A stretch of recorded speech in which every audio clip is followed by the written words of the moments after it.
Vamos a arrancar. Buenas tardes para todos. Es un gusto saludarlos. Para los que no me conocen, soy Pablo Staseski, soy presidente de la Cámara de Comercio Exterior de la provincia de Chaco. Y la realidad es que hace ya mucho tiempo que teníamos ganas de hacer un evento de exportación de servicios.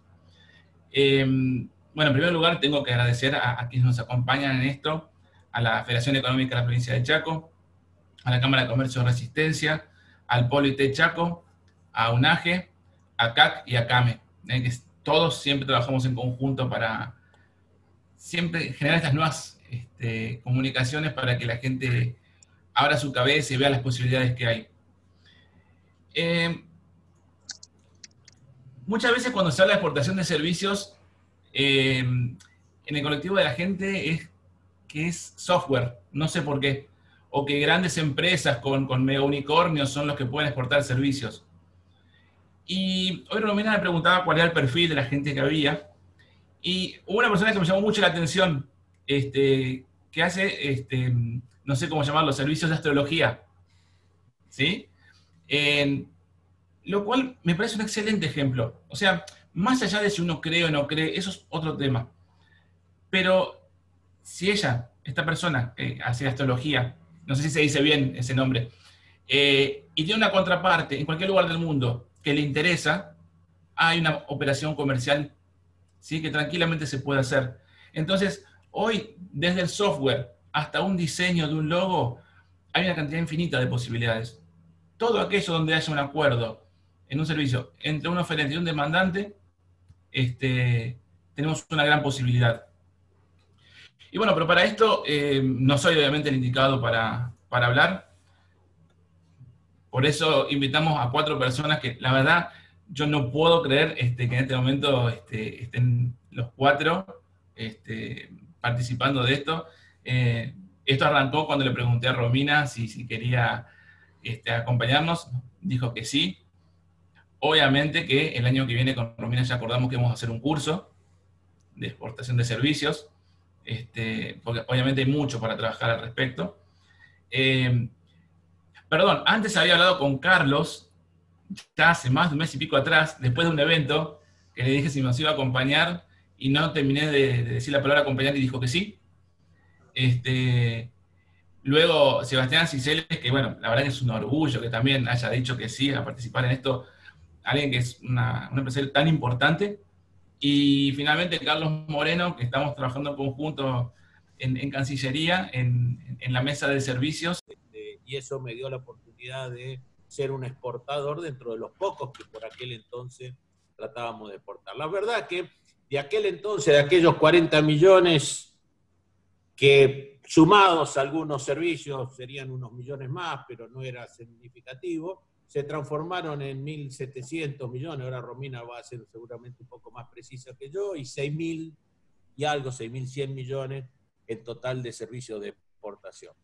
¿Qué exporta Argentina en servicios profesionales, en servicios así del conocimiento? Bueno, exporta una variedad muy grande de cosas. Es más, todos los días aprendemos uno nuevo, como la astrología, que recién comentaba Pablo, que finalmente hay alguien acá en Argentina con capacidades intelectuales, con saber, con un know-how, con un conocimiento, que alguien lo necesita en otra parte del mundo.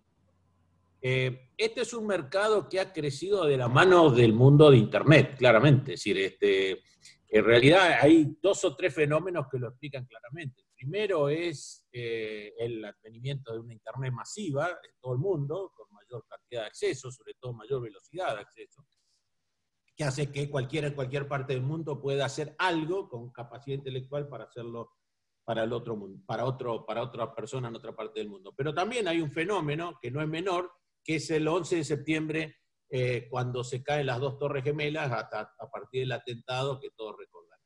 En ese momento, tanto Estados Unidos como Europa empezaron a poner barreras de migraciones sobre todo, porque empezaron a aprender de que con Internet podían evitar tener que llevar migrantes a Estados Unidos, sobre todo extranjeros, que de alguna manera podían ser potencialmente conflictivos. Y por otro lado, el advenimiento de Internet hizo que pudieran buscar lugares más baratos.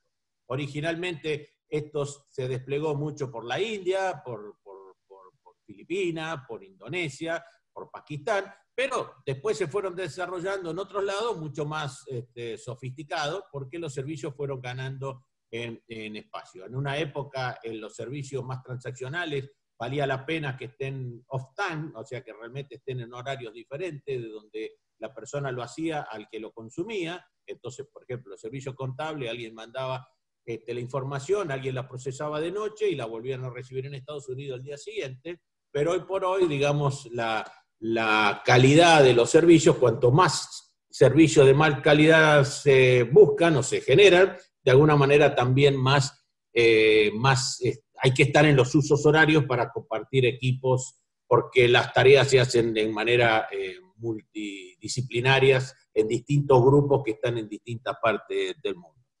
Argentina entró en esta ola y entró bien por una razón que es fácil de entender.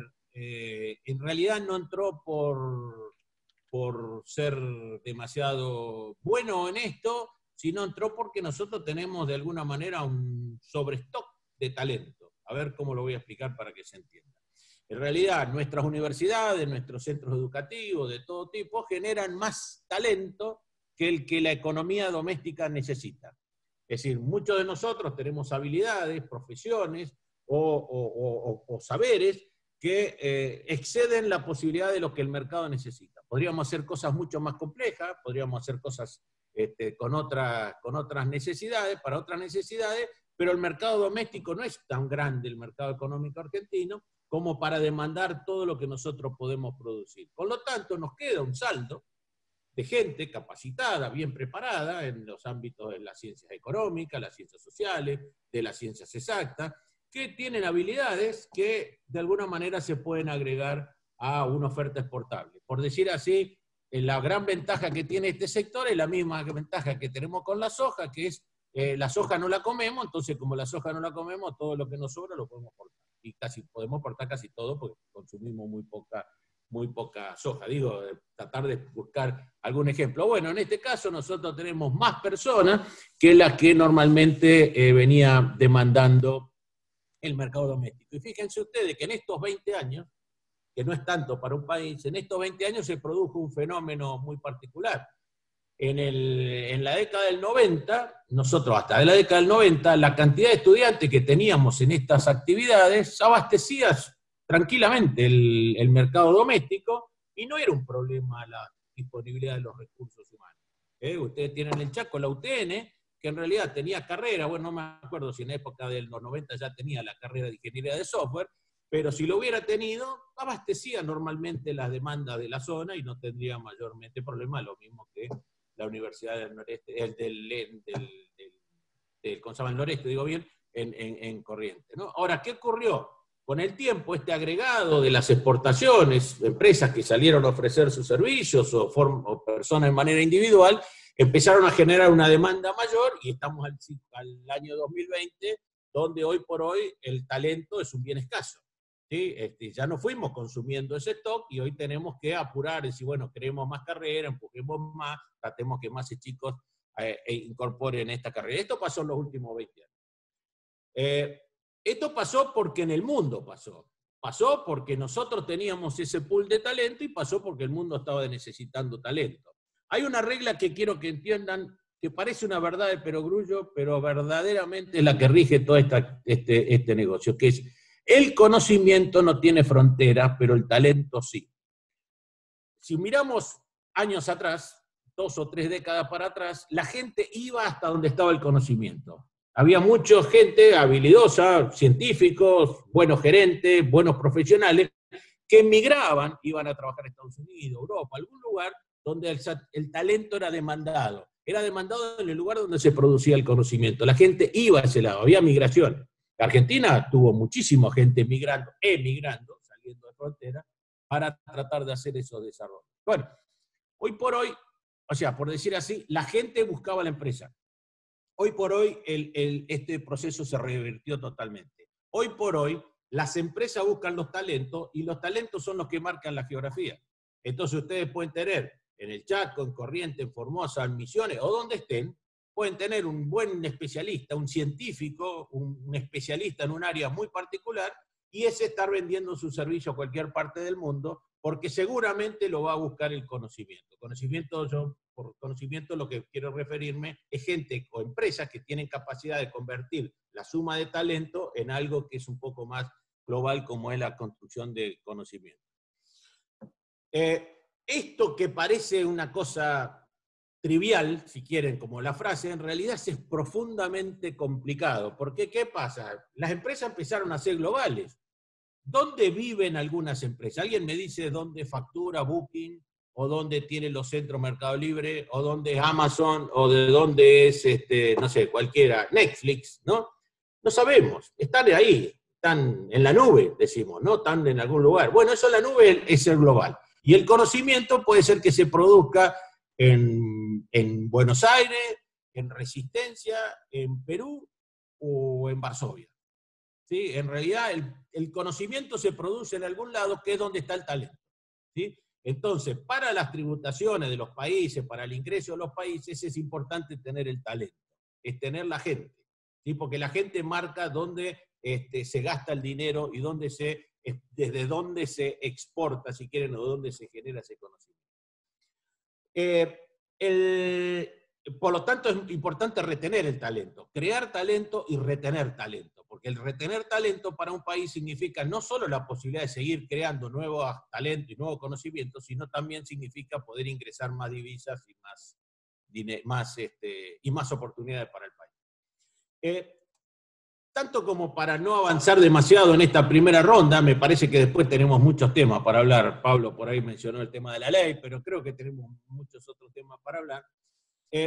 Tenemos que decir cómo está conformado el mundo. ¿Sí? El mundo está conformado hoy básicamente yo diría, por 4 bloques en este tema, ¿no? En los servicios del conocimiento. Básicamente los grandes demandantes son los grandes centros de Estados Unidos y Europa, básicamente, que es donde se produce ese conocimiento y normalmente consumen los servicios que puedan venir de los lugares donde se producen. ¿Sí? Son, por decir así, consumidores. Por supuesto no son consumidores. Estados Unidos, Francia, Alemania, Italia, Inglaterra generan mucho conocimiento de por sí, porque tienen grandes centros, sobre todo centros especializados, donde está la parte más top del desarrollo científico. Pero básicamente son, por decir así, esos juegan en otras ligas y nosotros somos proveedores de esas ligas. Y en el ámbito de los proveedores tenemos 3 bloques. Con eso completamos los 4. El primer bloque es el bloque asiático, originalmente comandado por India, que es el gran gigante en este tema, que lo que hizo fue crear toda una escuela de gente preparada para darle estas clases de servicio a expensa de su propia economía. Argentina tiene en ese sentido una balanza equilibrada. Nosotros prácticamente tenemos 2/3 y 1/3. Vamos camino a 50 y 50, quiere decir de que de todo lo que producimos, 2/3 lo consume el mercado local, abastecemos, digitalizamos, informatizamos, automatizamos la economía local, y 1/3 de los que exportamos en camino a ser 50 y 50. Si en algún momento vamos a ser 50 y 50, porque la economía argentina no crece, y como seguimos creciendo, lo que crece va para los mercados exportadores. Bueno, la India, en realidad, la relación es inversa, es 1/3, 2/3. 2/3 exporta, 1/3 consume la propia India.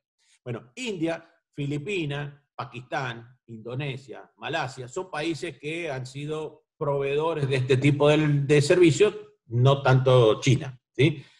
Por una serie de razones que sería larga de explicar, pero tiene mucho también que ver con el idioma. El segundo bloque es el bloque europeo. Básicamente los países de Europa del Este, porque cuando se produjo la Unión Europea, las grandes empresas salieron de los países como República Checa, como Polonia, como Hungría, como Rumania y todo eso, y se fueron hacia Alemania, para Francia, para Inglaterra, y ahí quedaron, lo mismo que en Argentina, grandes universidades muy buenas, con muy buena generación de talentos que se migraban. Entonces, siguiendo la regla de lo que les comenté, que el conocimiento no tiene frontera, pero el talento sí, empezaron a quedarse. Entonces empezó a desarrollarse esta industria en la República Checa, en Polonia, en Hungría, en Rumania, en Ucrania, en varios países de lo que era antes, llamémosle, la Europa del Este.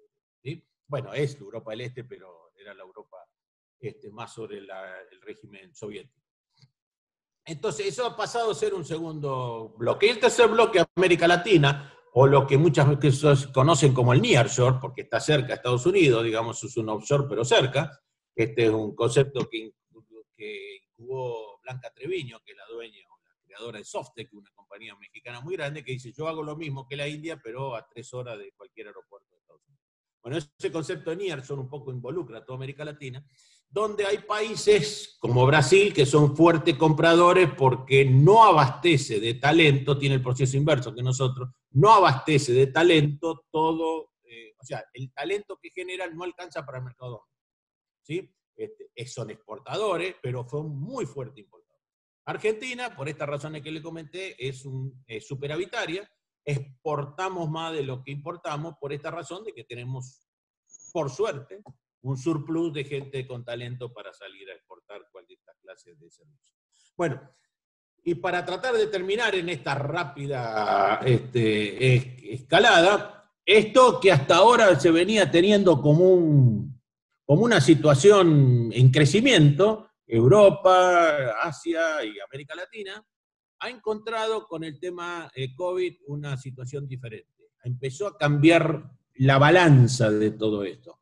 Y esto empezó, ¿por qué? Porque el modelo de la India y el modelo de Filipinas, básicamente más Filipinas que la India, pero básicamente los dos tienen este problema, empezaron a crujir a partir de que la gente se tuvo que quedar en sus casas. Y cuando se queda en su casa tiene que tener internet, tiene que tener conectividad, tiene que hacer el home office. Y nosotros tenemos la ventaja que a pesar de que en muchas zonas es mala la calidad, que tenemos, no sé, una conexión muy lenta o no tenemos conexión, la verdad que el 85% de los hogares en Argentina de clase media tienen acceso a Internet y más del 55% de la clase humilde también. Esto es mucho para los países. La India, en Filipinas esto no pasa. Entonces, ¿qué es lo que ocurrió? Empezaron a aparecer problemas en los grandes centros de desarrollo que hay en esa zona, empezaron a decir, che, no podemos dar esos servicios. Ahora no estamos seguros de poder 7x24, porque la gente en la casa no tiene la calidad de poder dar ese servicio. En cambio, nosotros nos movimos todos en nuestras casas y seguimos dando la misma calidad de servicio. Bueno, eso que originalmente empezó en Filipinas, ahora está haciendo fuertemente ruido en la India. Por supuesto que de alguna manera se fue solucionando, porque de alguna manera los gobiernos o la gente empezó a moverse, empezó a volver a los centros también, pero ya generó un warning, una llamada de atención, porque dicen, cuidado que yo no puedo tener 30.000 personas en Filipinas a sabiendas de que un día se van a ir a la casa y no tengo más servicio, porque esa gente no me va a poder dar servicio. Con lo cual, los ojos de los que miraban a Asia empezaron a mirar a América Latina.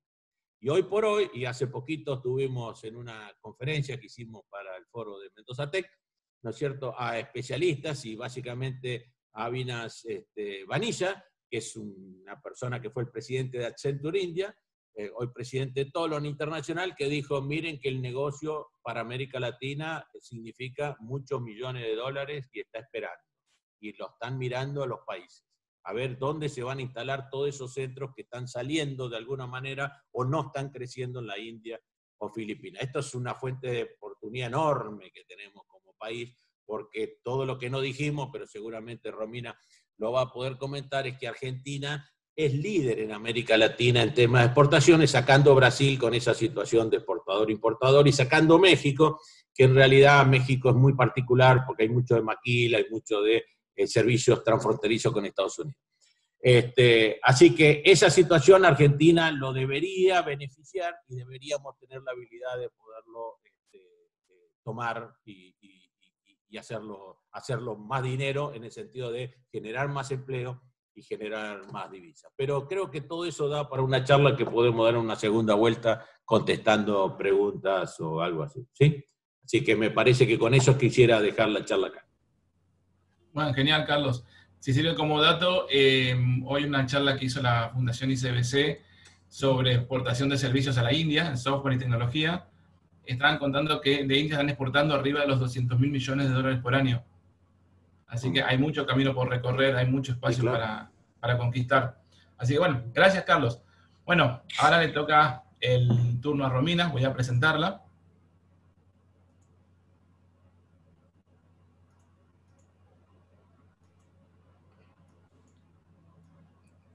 Bueno, Romina es economista y magíster en Relaciones Económicas Internacionales, con amplia experiencia en consultoría especializada en comercio internacional de servicios y economía del conocimiento para organismos multilaterales e instituciones públicas y privadas, tanto en Argentina como en el exterior.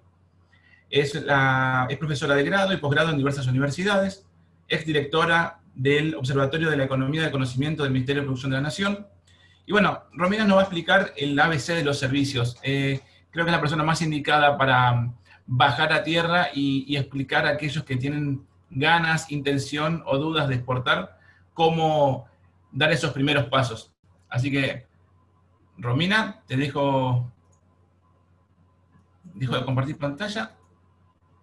Ahí está, Bueno, todo tuyo. muchas gracias. En primer lugar, bueno, muchas gracias a Pablo y a todos los organizadores por la invitación. ¿Se ve bien la presentación ahí? ¿Sí? Perfecto, buenísimo. Bueno, y obviamente a todos los que están participando, porque, digamos, gracias por el tiempo para escuchar esto. Bueno, Carlos les prometió que yo les iba a dar algunos datos y no voy a hacer eso. No, en realidad les cuento, voy a poner el cronómetro, perdón, para ver el tiempo. Como es una presentación corta, yo me voy a focalizar justamente en esto del ABC para exportar servicios. Básicamente, yo quiero empezar preguntando, bueno, ¿por qué exportar servicios? ¿No? La verdad es que desde el punto de vista regulatorio estamos en un escenario horrible para exportar servicios, hay un montón de obstáculos, sobre todo a nivel interno. Entonces, una de las primeras preguntas que surge es, bueno, ¿vale la pena? Es una consulta que recibo más de una vez y yo creo que sí, que vale la pena, y el objetivo tal vez de esta charla va a ser contarles por qué creo que vale la pena exportar servicios y, bueno, qué es lo que deberíamos hacer, ¿no?, para eso.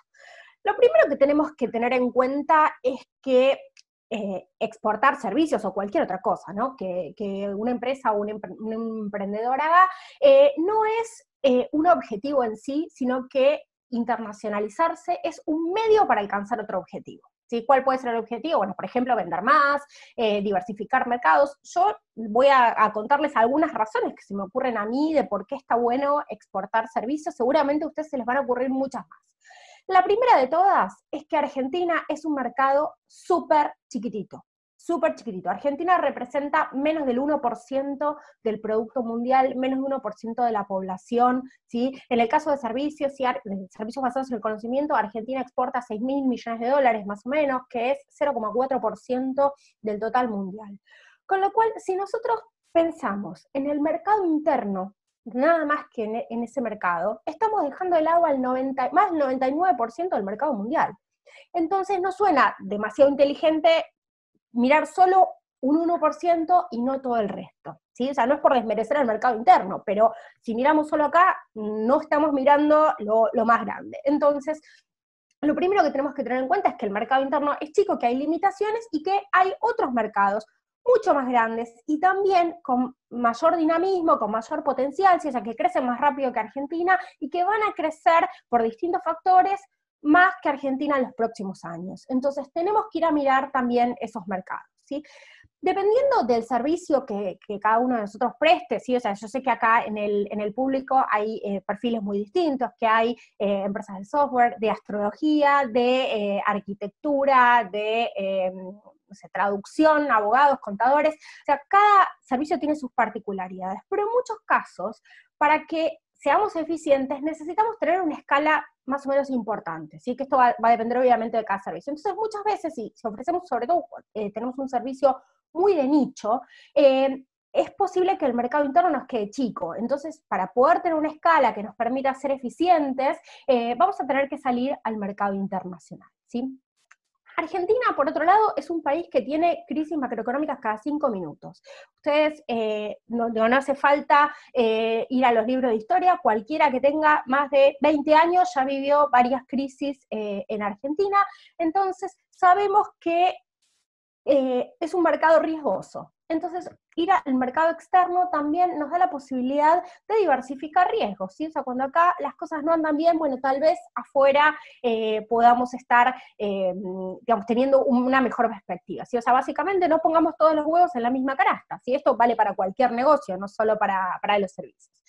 En un contexto en que Argentina está atravesando una crisis tan seria, bueno, es probable que tengamos capacidad ociosa, tal vez tenemos, digamos, algunos más empleados de los que necesitamos en esta situación, o equipos que no estamos usando. Bueno, es un buen momento para aprovechar esa capacidad ociosa que tenemos y buscar nuevas formas, nuevos negocios en otros mercados, ¿sí?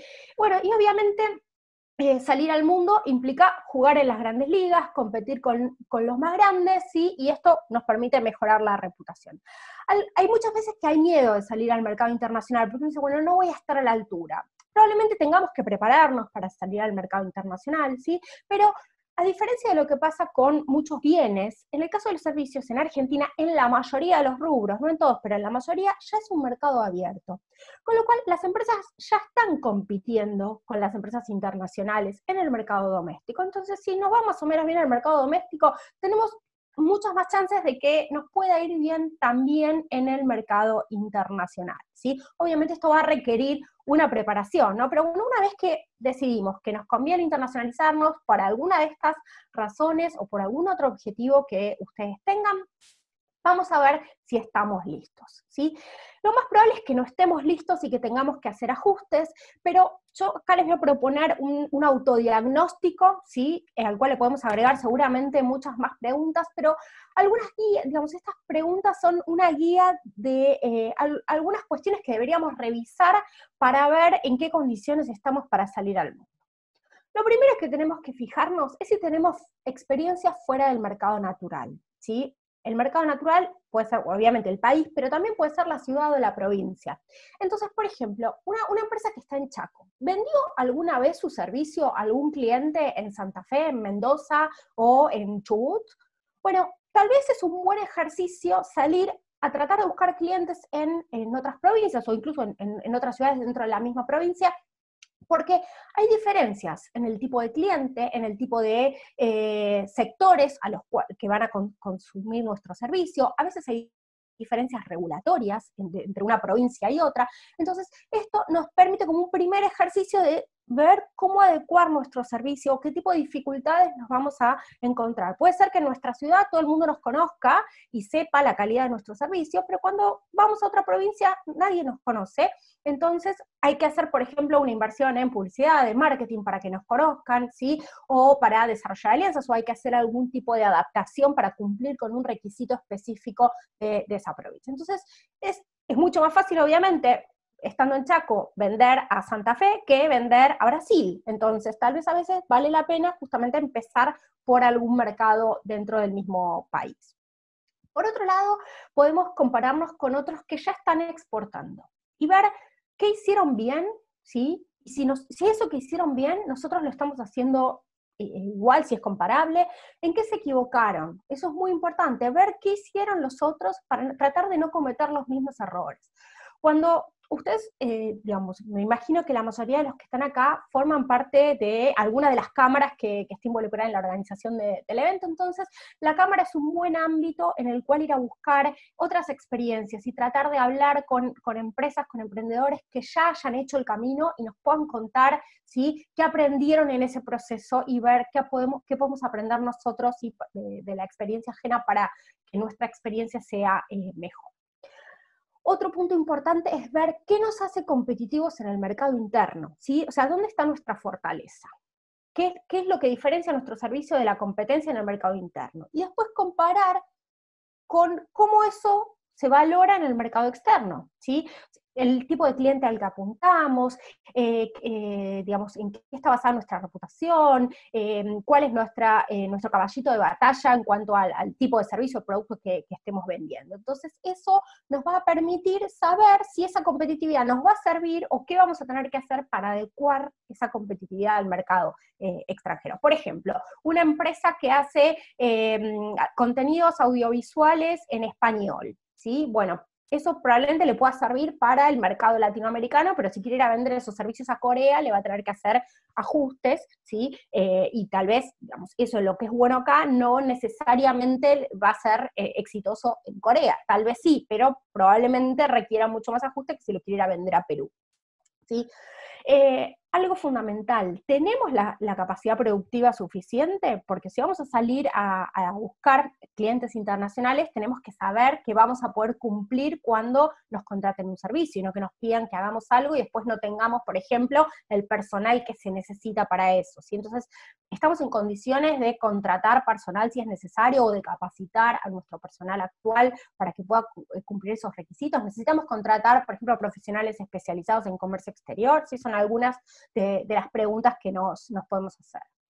Otro aspecto fundamental, el financiamiento, ¿sí? O sea, ¿tenemos recursos? Si no tenemos recursos propios, ¿hay algún programa de financiamiento público, o podemos conseguir el financiamiento en la banca privada o en hay algún otro tipo de mecanismo para financiarnos? Internacionalizarse necesita, o sea, requiere fondos, ¿sí? Porque, por ejemplo, para acciones de promoción en el exterior, en algunos casos es necesario abrir una oficina en el exterior, o enviar a una persona al otro mercado, hacer viajes. Bueno, tenemos esos recursos, y si no los tenemos, ¿dónde los vamos a sacar? Fundamental también.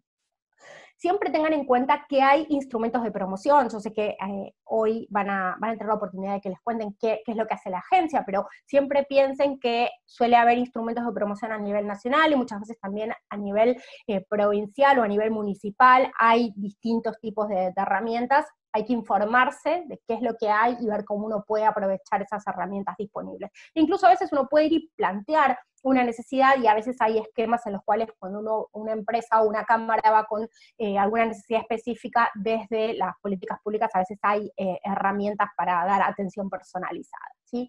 Y después vamos a tener aspectos que no podemos controlar, ¿sí? Por ejemplo, cuestiones relacionadas con el contexto, con las regulaciones. Bueno, entonces veamos qué vamos a poder hacer para que esos factores que no controlamos y que nos perjudican lo hagan lo menos posible, ¿sí? Esta es una guía, digamos, muy orientativa de algunas preguntas que nos podemos hacer. Seguramente ustedes van a poder pensar en muchas más, pero es importante que uno haga este ejercicio de ir preguntándose en qué condiciones está y qué ajustes necesita para poder salir al mundo. Ahora bien, supongamos que decidimos que nos vamos a internacionalizar, consideramos que estamos listos. La gran pregunta es, ¿a dónde vamos? Entonces, muchas veces pasa que uno empieza internacionalizándose en realidad en el lugar donde alguien lo contactó porque tiene un conocido, o por alguna cuestión puntual. Pero cuando uno piensa en una estrategia de internacionalización de mediano o largo plazo, uno va a seleccionar los mercados que le parezcan atractivos. Y acá podemos tener dos criterios.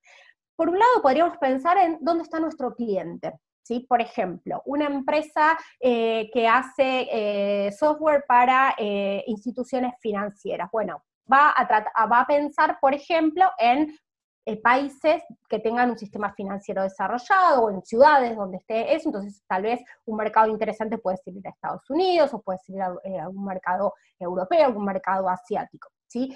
Ahora bien, otra opción es pensar en, bueno, yo quiero ir a este mercado determinado y voy a ver cómo es el cliente en ese país. Entonces, no sé, quiero entrar en el mercado colombiano, voy a ver cómo son los clientes colombianos del servicio que yo vendo, ¿sí? O sea, están las dos cosas. Una es identificar el cliente y ver en qué mercados está, y otra es identificar el mercado y ver cómo son los clientes. En cualquiera de los dos casos vamos a tener que tener en cuenta un montón de aspectos característicos del mercado, ¿sí? Les cuento algunos de los más importantes. En primer lugar, ver el perfil macroeconómico del país, ¿sí? O sea, ver cómo es la situación actual y cuáles son las proyecciones en variables básicas, como por ejemplo el tamaño de la economía, el nivel de ingreso per cápita, ¿sí? Que eso nos va a dar a veces la pauta de qué tipo de servicios se consumen, si servicios más sofisticados o servicios menos sofisticados, ¿sí? O sea, cuál es la inflación, cuáles son, qué perspectivas hay para el tipo de cambio. Esto nos va a dar no solamente la idea de cómo es ahora, sino de cómo puede evolucionar, cómo van a ser los costos, ¿sí? En qué condiciones vamos a competir. Eso es muy importante mirar. Ver el perfil del cliente, ¿sí? ¿Qué características tiene? Esto obviamente depende del sector del que uno venga. Hay servicios como el software que pueden ser transversales y se venden a muchas industrias distintas. Hay otros, no sé, si uno hace servicios para la minería, bueno, tiene un cliente muy específico y obviamente ahí va a ir, no sé, no va a ir a Uruguay, va a ir a Colombia, por ejemplo, en ese caso, a Perú, a Chile. Entonces, tenemos que ver cómo es el cliente, ver los aspectos sectoriales, ¿sí? Tratar en la medida de lo posible de ver cómo son los costos en ese mercado, quiénes son los principales competidores, ¿sí? O sea, a qué precio se venden esos servicios, qué características tienen, ¿sí? De eso nos va a permitir saber mejor en qué condiciones vamos a competir. Fundamental los aspectos regulatorios, y acá tenemos que tener en cuenta, yo ahora les voy a contar un poquito más sobre eso, pero los temas tributarios, ¿sí?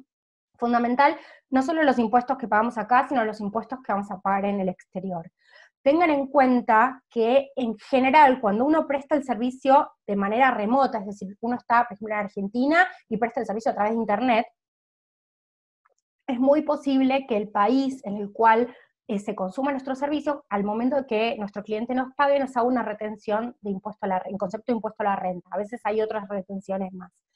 Si no tenemos un acuerdo para evitar la doble imposición, no vamos a poder descontar ese impuesto que nos retuvieron en el destino acá.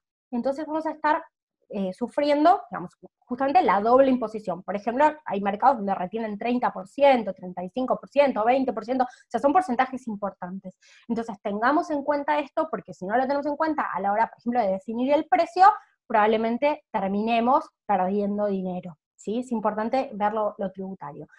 Cuestiones jurídicas, ¿sí? O sea, cómo va a ser el contrato, qué vamos a hacer, si tenemos que proteger la propiedad intelectual, por ejemplo, del producto o el servicio que nosotros vendemos, o sea, cómo vamos a hacer para hacerlo, qué requisitos hay. Tengamos en cuenta que hay mercados que tienen, o sea, hay países en los cuales hay mucho más litigiosidad que en el mercado argentino, eso es típico, por ejemplo, en el caso de Estados Unidos, eso.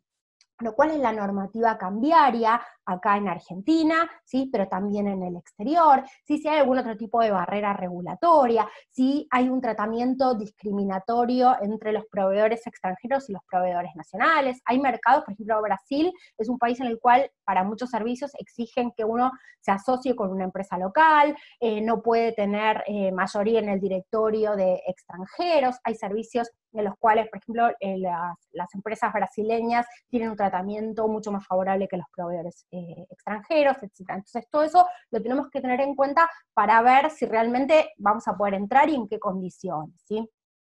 Hay países que tienen muchas diferencias entre las distintas regiones de un país, ¿sí? Por ejemplo, Estados Unidos, ¿sí? Son 50 estados con 50 regulaciones distintas, con diferencias en los perfiles de los consumidores, entonces no es lo mismo ir a vender un servicio a Texas que a Nueva York que a California, ¿sí? Lo mismo pasa incluso en países que no son tan extensos geográficamente, pero por ejemplo en Alemania, ¿sí? En las distintas regiones también hay diferencias muy marcadas en las características de ciertos consumidores, entonces es importante que tengamos en cuenta estas heterogeneidades para ver bien a dónde vamos a ir. Queremos ir a Estados Unidos, pero ¿a qué parte de Estados Unidos vamos a ir? ¿Vamos a ir a Miami porque hay un mercado latino? ¿Vamos a ir a Texas porque hacemos servicios para la industria petrolera? Bueno, va a depender mucho justamente de nuestro tipo de servicio y qué es lo que estemos buscando, ¿sí?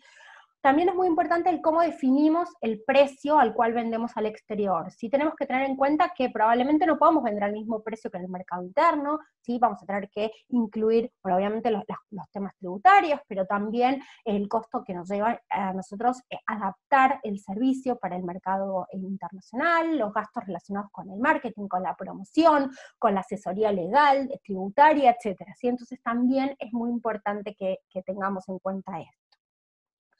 Bueno, hay veces que me preguntan, ¿quién puede exportar servicios? Bueno, cualquiera puede exportar servicios, ¿sí? Cualquiera que cumpla una serie de condiciones, pero que son muy simples, ¿sí? O sea, cualquier empresa, cualquier monotributista o autónomo puede exportar servicios, tiene que tener quit y clave fiscal nivel 2, puede estar inscrito, ya les digo, en el régimen general o en el monotributo. Fundamental, súper importante, si son una empresa pequeña o microempresa, o incluso si son una persona física, ¿sí? Que factura por debajo de esos niveles, o sea, cualquier monotributista o un autónomo que esté por debajo de esos niveles, tramiten el certificado PYME. Es algo que se hace online, que es gratis, pero que si uno no lo hace, y nadie le avisa a uno que lo tiene que hacer, van a pagar retenciones a las exportaciones, ¿sí? Entonces, las empresas medianas y grandes van a pagar siempre las retenciones, pero en el caso de las microempresas y las pequeñas empresas o los monotributistas y autónomos que exportan menos de $600.000 anuales, o por lo menos por los primeros $600.000 anuales, no se va a pagar las retenciones. Entonces es fundamental que lo hagan, este trámite, ¿sí? Y que se aseguren antes de facturar que el certificado esté vigente, ¿sí? Porque cada tanto vence. Bueno, se hace una factura que es una factura que se hace de manera electrónica, van a tener que crear un punto de venta exclusivo, eso lo hablan con su contador, ¿sí? Bueno, en el caso que corresponda van a tener que pagar los derechos de exportación, y otra cosa muy importante es que ahora es obligatorio ingresar divisas dentro de los 5 días del cobro. Esto de ingresar divisas, ¿qué es lo que va a suceder normalmente? Es que ustedes van a recibir, en realidad la entidad financiera a través de la cual ustedes cobren, va a recibir la orden del banco corresponsal en el exterior, ¿sí? Del cliente que les va a querer hacer a ustedes el pago. Entonces desde la entidad financiera los van a llamar a ustedes y les van a pedir que le presenten la factura y una serie de formularios, y les van a liquidar, o sea, nunca van a ver los dólares, les van a liquidar digamos, lo que ustedes estén cobrando a tipo de cambio, y acá no piensen, ustedes no hagan la cuenta al blue, ¿sí? O sea, no hagan la cuenta a 147, sino que hagan la cuenta a el peor tipo de cambio de todos, que es el tipo de cambio comprador, ¿sí? O sea, 74,75 más o menos, ¿sí? Eso es lo que ustedes van a cobrar en pesos, ¿sí? Entonces, esto es un poco lo que yo les decía al principio, que el contexto es bastante poco amigable. Pero bueno, básicamente estos son los pasos, después en todo caso podemos ver un poco más en las preguntas. Por último, ya con esto voy a ir terminando, porque no me queda demasiado tiempo. Bueno, ¿cómo salimos al mundo? Una vez que ya sabemos más o menos lo que hay que hacer, sabemos a dónde queremos ir, bueno, ¿qué deberíamos hacer? Si dentro de la empresa, bueno, tratar de definir que con claridad los responsables. ¿Quién se va a encargar de esto? Algo que pasa mucho, obviamente cuando uno es un freelancer, un autónomo, uno es todo, ¿no? Se tiene que encargar del marketing, de la contabilidad, de la promoción, y además de brindar el servicio, ¿no? Pero, digamos, una empresa tienen que tratar de tener un responsable de esto, que haya alguien que se vaya a encargar, que sea bien claro quién se va a encargar de todo lo que tenga que ver con la internacionalización. Si a veces vamos a tener que contratar a alguien especializado, alguien con conocimientos de los mercados externos, de los temas regulatorios, y es importante, pero que haya alguien responsable de esto.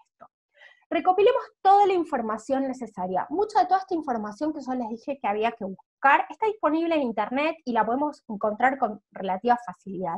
Entonces tratemos de ver bien toda la información de cómo es el mercado, qué requisitos hay que cumplir para poder entrar, qué requisitos tenemos que cumplir acá, ¿sí? O sea, busquemos toda la información. Pongamos mucho énfasis en los contactos, ¿sí? Los contactos a nivel local, otras empresas que hayan ya pasado por esto y que nos puedan asesorar, las cámaras, las entidades de apoyo público, hagamos los contactos en el exterior, ya muchas veces las cámaras de comercio binacionales nos pueden servir para esto, o también, por ejemplo, hacemos servicios de, servicios de traducción para laboratorios. Bueno, veamos, por ejemplo, cuál es la cámara que reúne a los laboratorios en el exterior, ¿sí? Y busquemos ahí, tratemos de establecer algún vínculo con ese cliente, ¿sí? Es muy importante esto, o sea, la asociatividad es realmente muy relevante para salir al mundo, y muchas veces, o sea, los casos de éxito están asociados a empresas que, por más que compitan en el mercado interno, se juntan para poder salir. O sea, muchas veces, sobre todo cuando son empresas muy pequeñas, a veces tienen que juntarse para proveer servicios de manera conjunta a clientes grandes en el exterior, ¿sí? Tratemos de ver si vale la pena participar en ferias o en misiones, ¿sí? Este contexto de la pandemia, si bien uno no puede tener el vínculo cara a cara, hay muchas oportunidades de participar en rondas de negocios, en misiones de manera virtual, y eso tiene, digamos, no es lo mismo que cara a cara, pero tiene la ventaja de que es mucho más barato, es mucho más fácil, ¿sí? Y hay muchas oportunidades para esto. Entonces, y también tengamos presente que cuando uno participa en una misión, en una feria, el trabajo no es automático. Muchas veces esto lo que hace es permitir empezar a establecer un vínculo que uno luego va a ir trabajando hasta que realmente se concreten los negocios, ¿sí?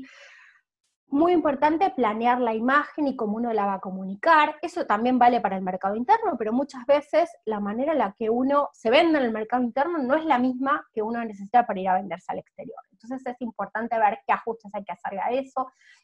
Vuelvo al tema del financiamiento, que también va a ser muy importante, ¿sí? O sea, tengamos en cuenta este aspecto que no es menor, ¿sí?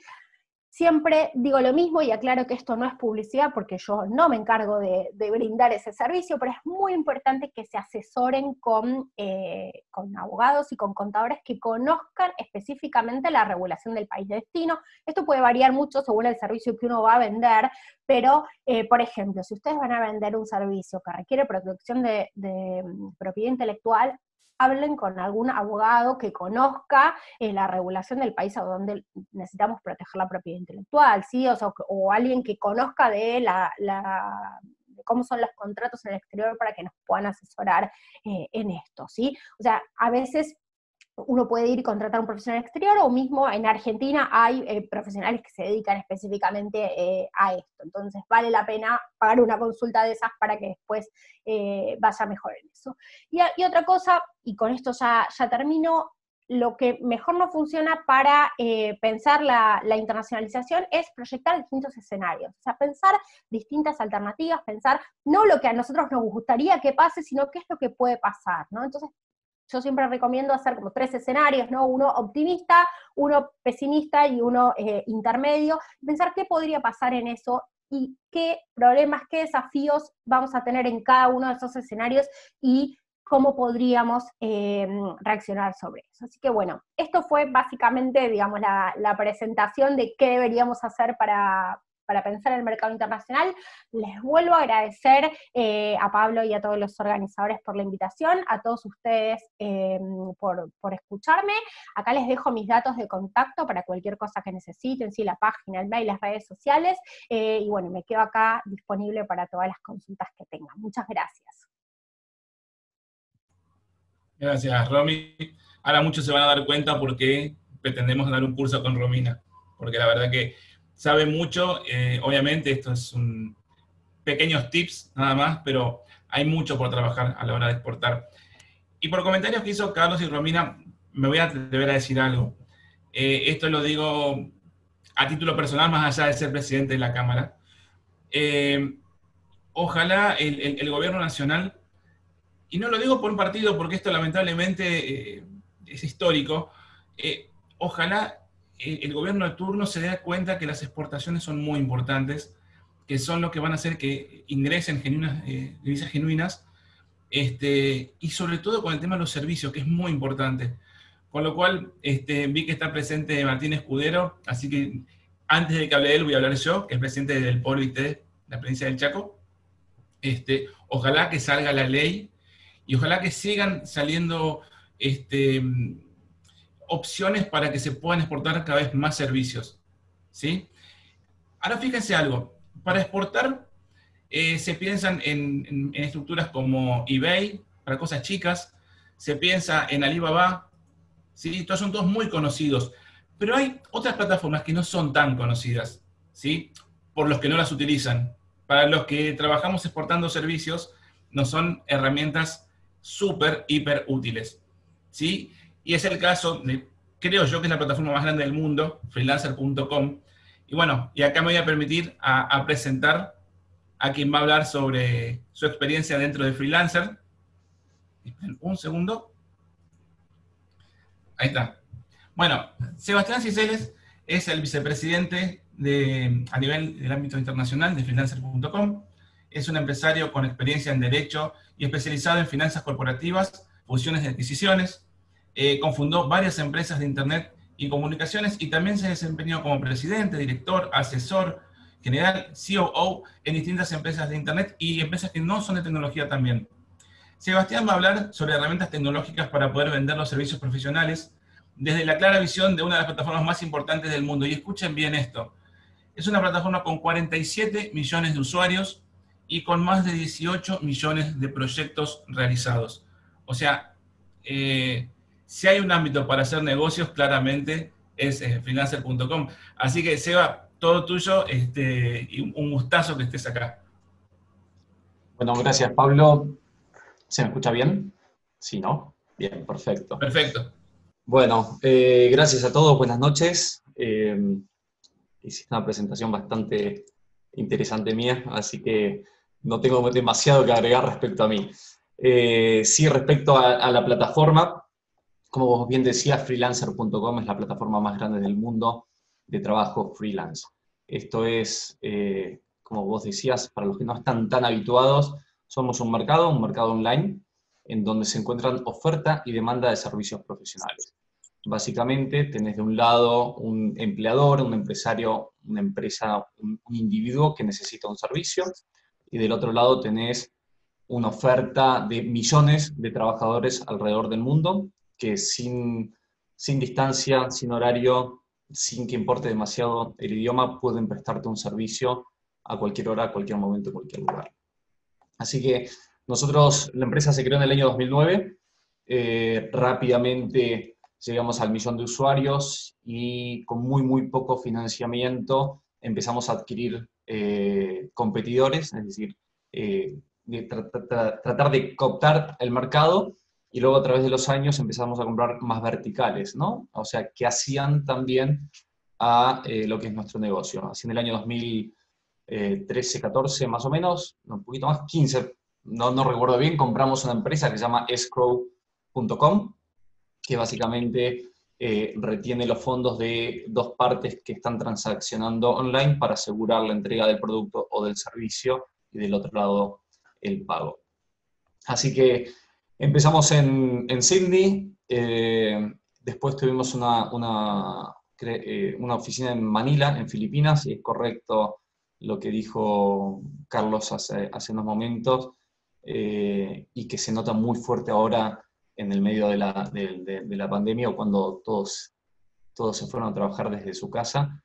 El problema que empezamos a afrontar nosotros en Filipinas, donde tenemos, si bien tenemos algunos ingenieros, tenemos gran parte de soporte, es justamente la muy pobre conectividad a Internet que hay. Y eso nos llevó a que, bueno, ahora tenemos 6 oficinas en todo el mundo, pero eso nos llevó a que en estos últimos meses, creo que somos de las pocas empresas en Argentina que hemos duplicado nuestra planta, ¿no? Justamente, si bien la Argentina no se caracteriza por tener la mejor Internet comparada en términos de velocidad, comparada con los países más desarrollados, sí el uso horario, que es donde estamos GMT-3 y demás, nos permite tener un equipo grande de soporte acá en Buenos Aires y estar prestando servicios para todo el mundo. Eso es un poquito la introducción a nuestra empresa.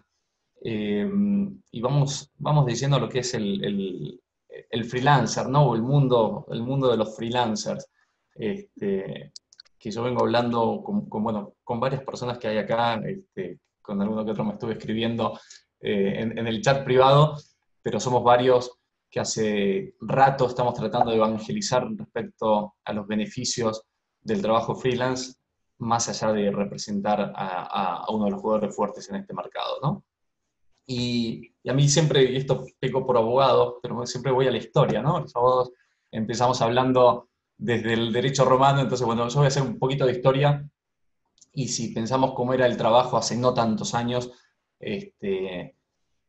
tenemos la imagen de Chaplin en la película Tiempos Modernos, donde él entraba, marcaba tarjeta y se iba a la cinta de montaje, y en la cinta de montaje hacía un trabajo solo, único, que era ajustar una tuerca, ¿no? Entonces, esa escena de la película nos dice cómo se trabajaba y cómo es la costumbre del trabajo, que es un trabajo por horario, ¿no? Cuando marca tarjeta, un trabajo individual, está solo en la cinta de montaje, y es un trabajo básicamente basado en el esfuerzo físico.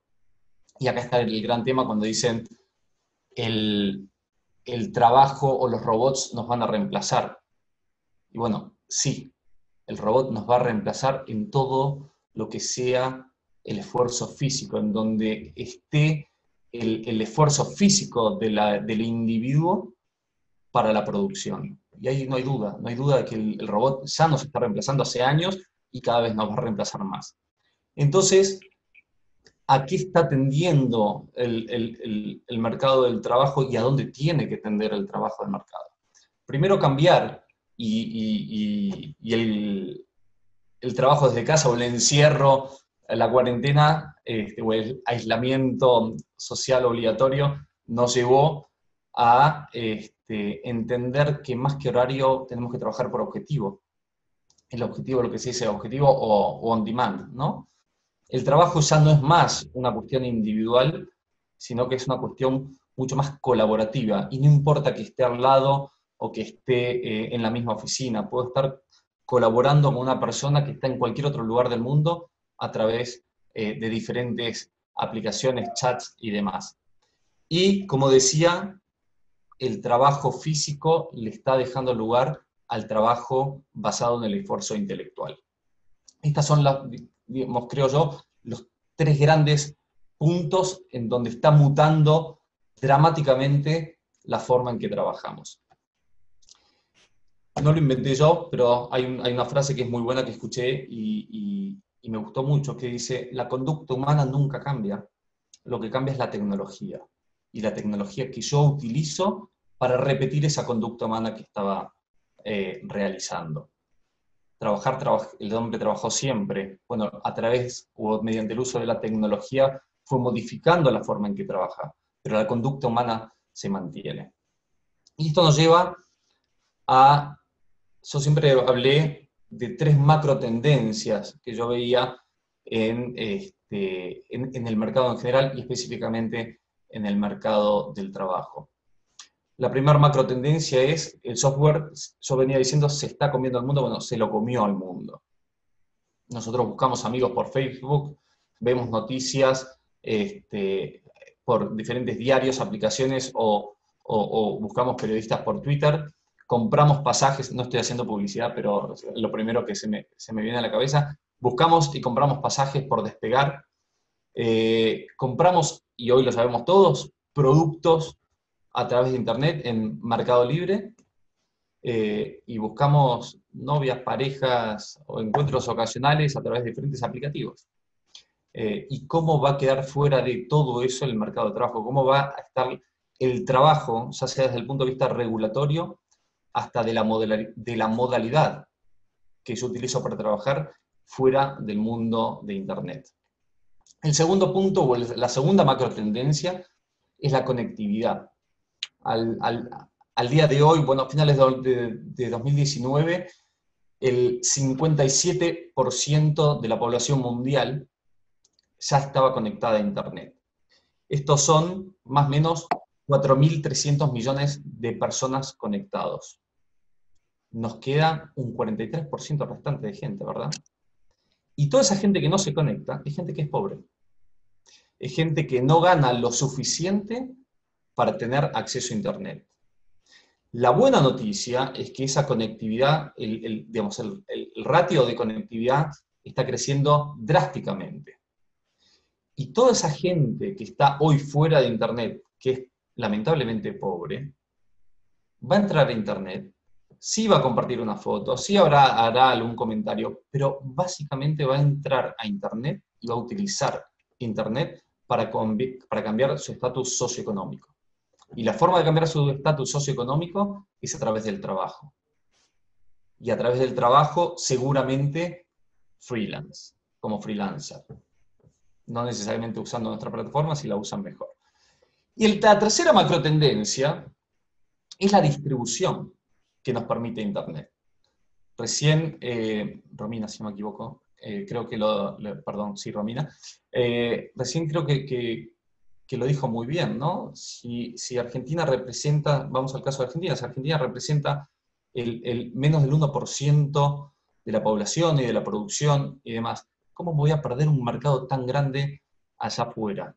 Hay un estudio de la consultora McKinsey que decía, o que dice, que de los 160 millones de trabajos relacionados a los servicios que existen, o lo que es, digamos, voy a refrescar, el 11% de los 1.460 billones de trabajos que existen pueden ser en teoría realizados en forma remota. Esto estamos hablando de más o menos 160 millones de trabajos. 160 millones de trabajos que yo puedo realizar desde cualquier lugar del mundo. ¿cómo me voy a cerrar o quedar en un país, sea Argentina, sea Uruguay, sea el que sea, o en una provincia, cuando tengo un mercado tan grande ahí afuera y a solo un clic?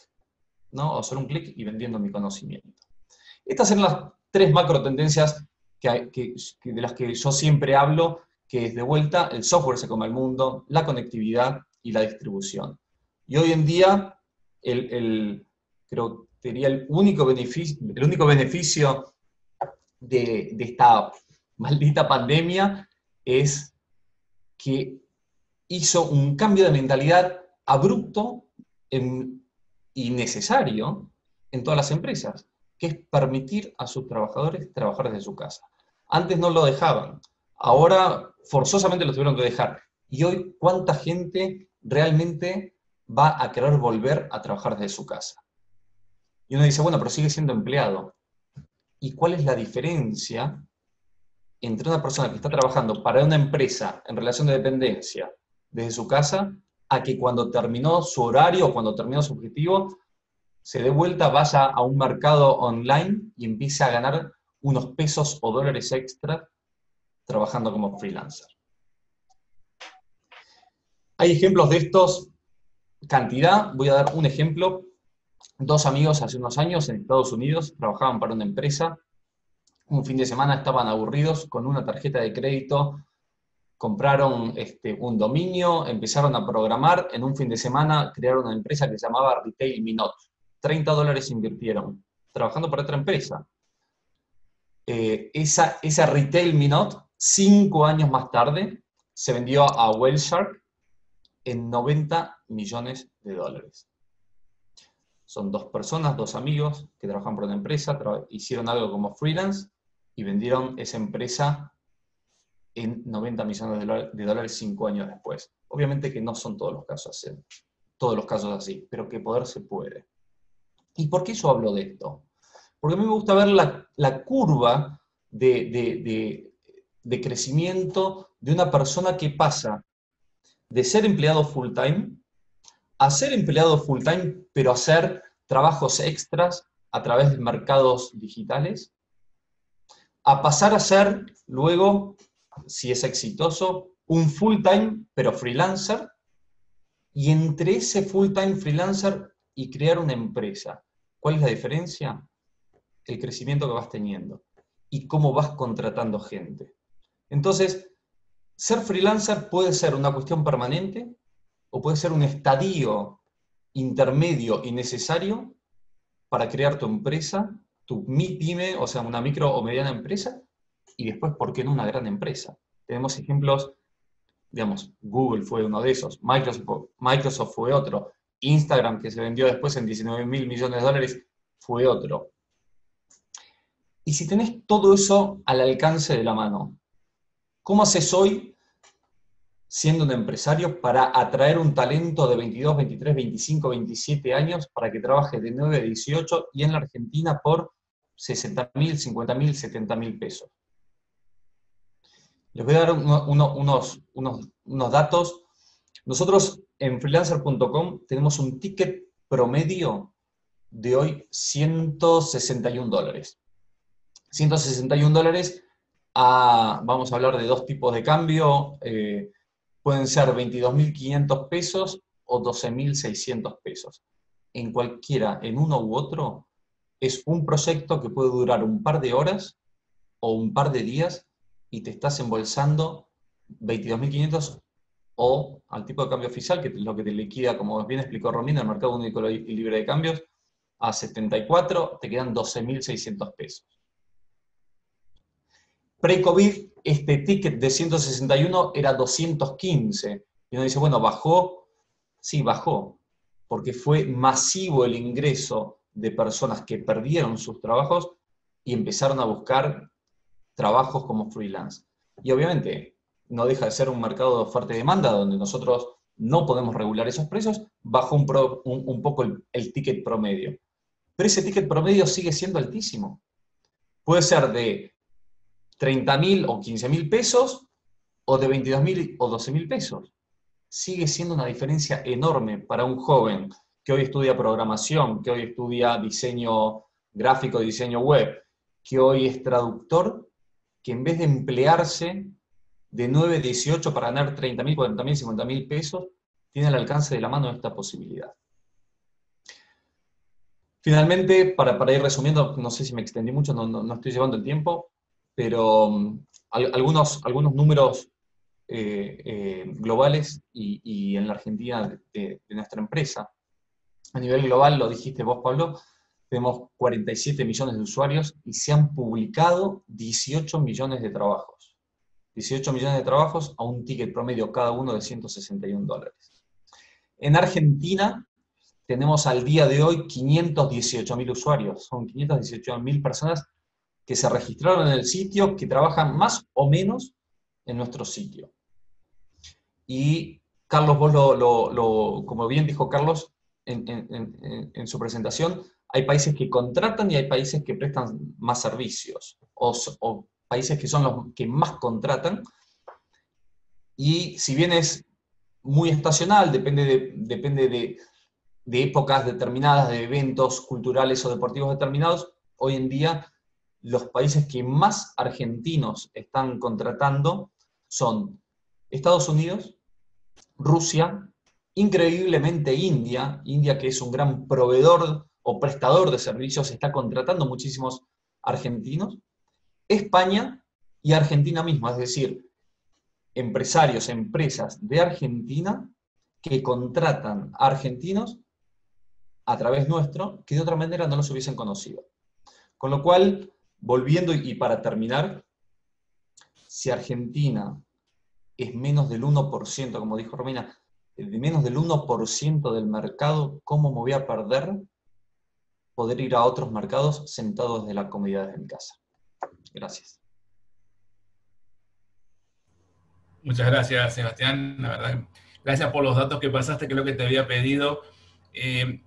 A ver, da para pensar, si hay 500.000 de usuarios en una sola plataforma, me parece que hay gente, y no hablo de partidos de vuelta, no me malinterpreten, que tienen que repensar. Se hizo una ley de teletrabajo que yo creo que jugó en contra de mucha gente, y tenemos una plataforma que te dice, puedes trabajar en Rusia, India, Estados Unidos, y como dijo Romina, es cuestión de activar el punto de venta, emitir la factura y ya está. ¿Sí? Y no hablemos de otras formas que se puede hacer sin que se haga eso, ¿no? Pero digamos, no las conozco, me contaron. A ver, me parece que la realidad va mucho más rápido, entonces ojalá que se entienda, como dije antes, esto. Y hablando de entender, quiero contar que yo muchas veces tuve choques con Cancillería por cómo se manejaban, o por a veces el área política, o por el área de carrera, que eran muy, perdón Carlos lo que voy a decir, muy mojigatos, ¿sí? Pero realmente hoy estoy asombrado. Esto lo estuve hablando hace poquito con Pablo Sibori, que hablábamos sobre el tema de exportación de servicios, justamente de lo mismo, de cómo hay plataformas, de cómo hay una realidad del comercio y cómo hay que adaptarse. Entiendo que Cancillería lo que puede llegar a hacer es ayudar a la promoción. En este tiempo hemos estado como Cámara reunidos con todos los embajadores de Centroamérica, con el embajador de Paraguay, he estado en charlas con el encargado de negocios de India y con el encargado de África subsahariana, ¿sí? Creo que lo dije bien. La verdad, muy buenas ganas, muy buena onda realmente, bastante ejecutivos diré, así que viene bien. Y fruto de eso va a hablar un poquito ahora Carlos Moreno, que lo voy a presentar. Que ahí, Carlos, los datos que nos estabas pidiendo para la comisión, acá Sebastián te dio algunos datos que pueden ser muy valiosos. Voy a hacer la presentación.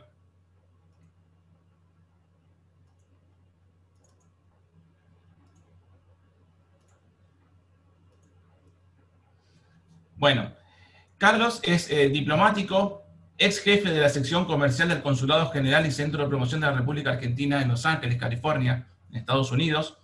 Es integrante de la Dirección Nacional de Promoción de Exportaciones de Servicios Basados en el Conocimiento del Ministerio de Relaciones Exteriores, Comercio Internacional y Culto, alias Cancillería. y es coordinador del grupo de nuevas tecnologías del Consejo Público-Privado para la promoción de las exportaciones, la cual somos parte. Así que bueno, Carlos nos va a contar cómo pueden ayudar desde Cancillería a poder exportar servicios en todo el mundo. Carlos. Hola Pablo, bueno, muchísimas gracias por la presentación, muy interesante todo lo que nos han contado Carlos, Romina y Sebastián. De mi parte, bueno, como bien decía Pablo, yo soy diplomático de carrera, yo pasé 6 años en el Consulado de la República Argentina en Los Ángeles como jefe de la sección comercial, y ahí me tocó ver de primera mano todo lo que, digamos, las distintas políticas de promoción de exportaciones que hace la Cancillería. La Cancillería tiene como principal objetivo es hacer inteligencia comercial, ver qué son la oferta exportable del país, para luego hacer negociaciones, ya sea bilaterales, multilaterales, de aperturas de mercado. Entonces, con eso, de mis 6 años de Los Ángeles, tuve la oportunidad de recorrer bien toda la jurisdicción, que son 3 estados, de los más importantes, obviamente California, Las Vegas, Washington State, que es la cuna de Amazon, de Nordstrom, de Boeing, Starbucks, Microsoft, y obviamente mucho contacto con Silicon Valley desde California. Con esto quiero decir que todas las embajadas tienen un especialista en el área comercial que ustedes pueden consultar, ya sea donde ustedes tengan interés en exportar, para por lo menos, esa es la persona que vive ahí, que está en el tema, que los puede ayudar y que puede darles una opinión fundada de estar en el terreno por varios años. Desde mi experiencia en Los Ángeles, tuve mucha gente, muchos empresarios y emprendedores que obviamente querían exportar a Estados Unidos. O sea, la exportación de servicios es sumamente importante para la Argentina, es la tercera exportación nacional. En 2019 han exportado 1.9 mil millones de dólares, con ingresos de 3.7 mil millones de dólares, y tenemos unos 120 mil profesionales en esta área.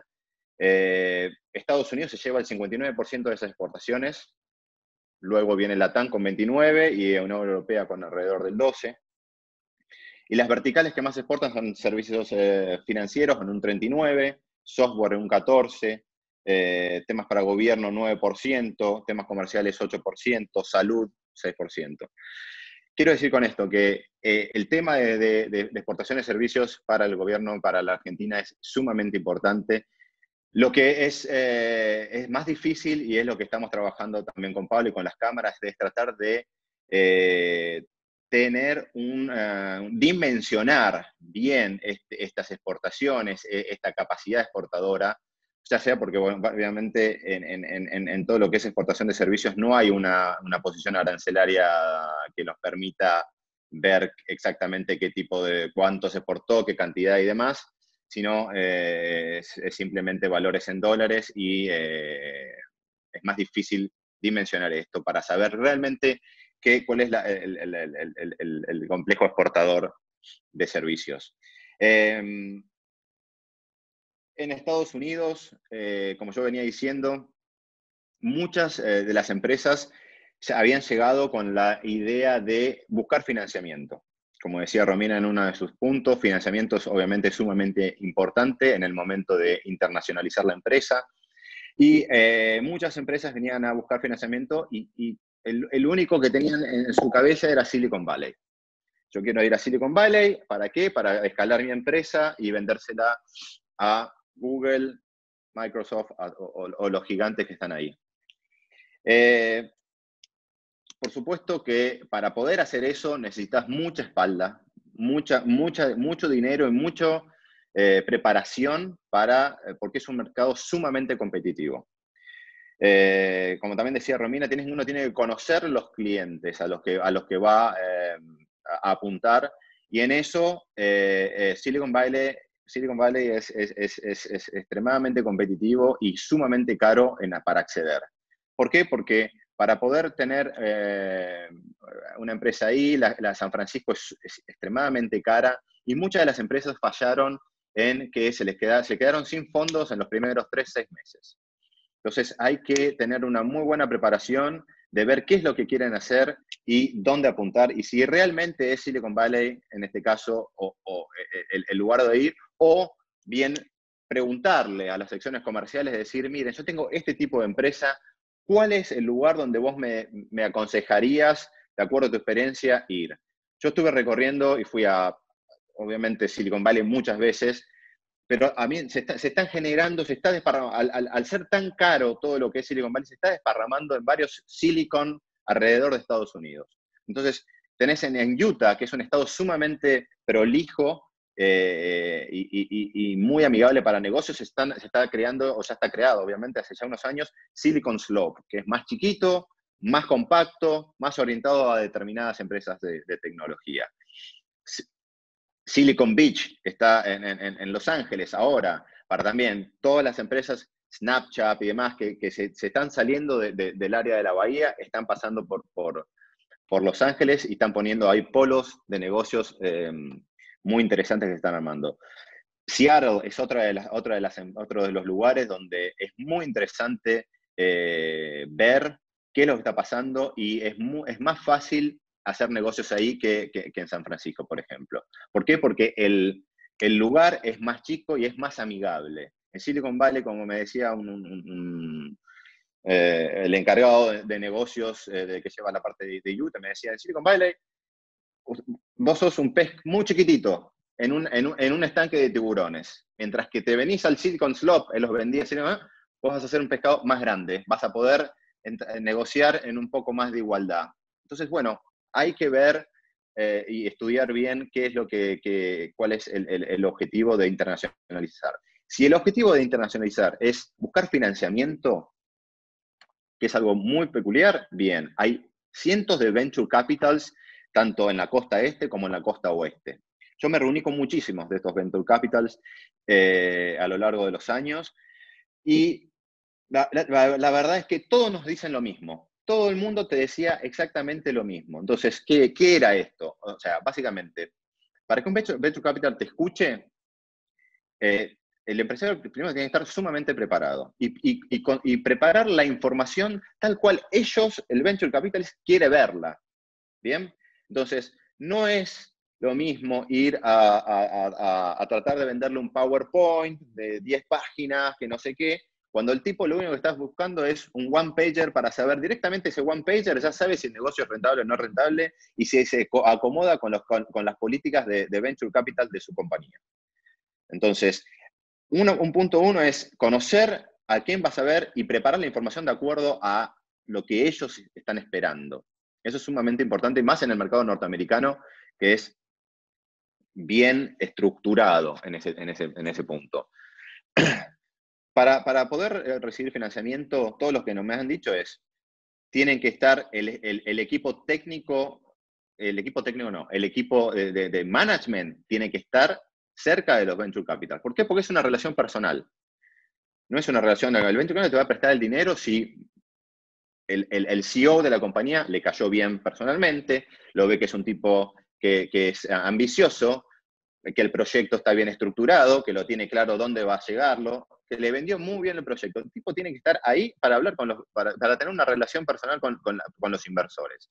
El equipo técnico tiene que estar fuera de Estados Unidos. ¿Por qué? Porque obviamente el costo de tener trabajadores norteamericanos es mucho más grande. Entonces, y también hay mucha competencia de querer llevarse los recursos humanos unos a otros, y lo hace muy difícil. Si uno le presenta al venture capital y dice que yo tengo todo mi equipo técnico en Argentina que está funcionando y yo puedo seguir, pero yo estoy acá, eso es lo que quieren escuchar.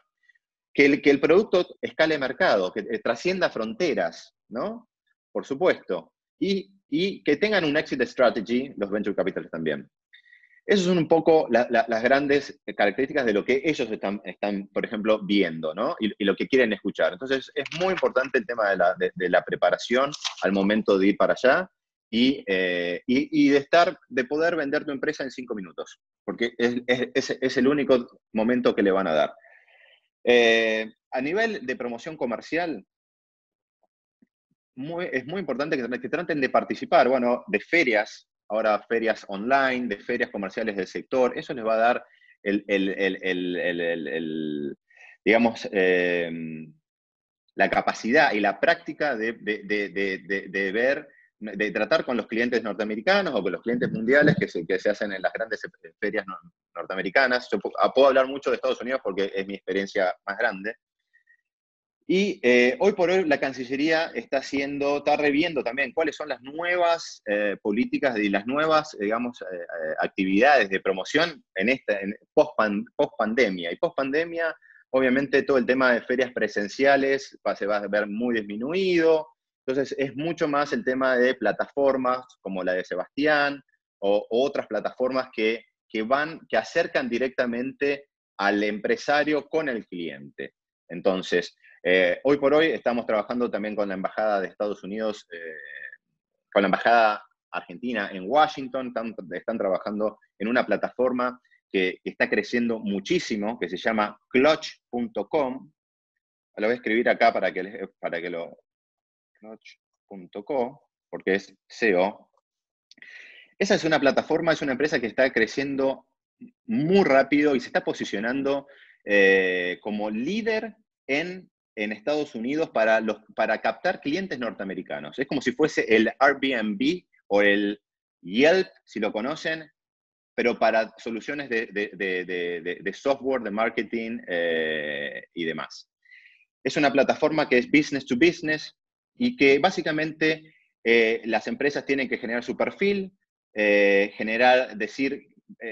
básicamente cuál es el tamaño. Está todo estandarizado, ¿no? Entonces, van a tener, la empresa argentina tiene un renglón que te dice, yo me dedico 59% al software, 20% marketing, 15% esto, y eso es lo que te va a dar posicionamiento dentro de la plataforma. Esto nosotros estamos haciendo a nivel gobierno es de hacer una plataforma argentina dentro de esta, como se ve, que se llama Argentina Delivers. Ahora están inscritas unas 1.500 empresas argentinas, pero bueno, estamos tratando de generar bien el directorio, de generar posicionamiento en esas plataformas, por ejemplo, y también de generar un poco más marketing y que las mismas empresas tengan más visibilidad. Esto es una herramienta de la que estamos trabajando ahora para que puedan tener directamente el contacto con los clientes. Por otro lado, estamos trabajando también yo soy parte del Consejo Público-Privado para la promoción de exportaciones, que eso sí consta de 15 grupos, que los cuales están representadas la mayoría de las cámaras o el gran campo exportador argentino. Yo soy el coordinador del grupo 12, que es el de nuevas tecnologías, que tiene complejos de biotecnología, de servicios profesionales, de electrónica, de inteligencia artificial y creo que ya está.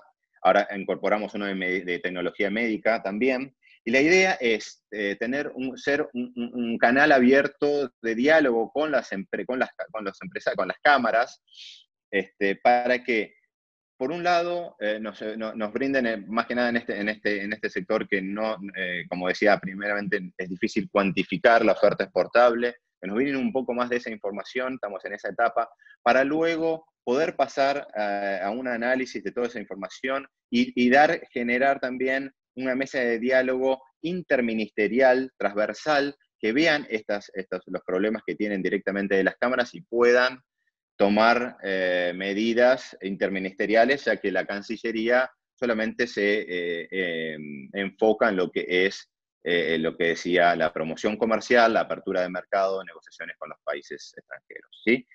Este Consejo Público-Privado es una instancia que empezó hace un mes más o menos, y que la idea es que a fin de año podamos tener ya medidas novedosas de promoción comercial y de cómo promover exportaciones en todos los rubros.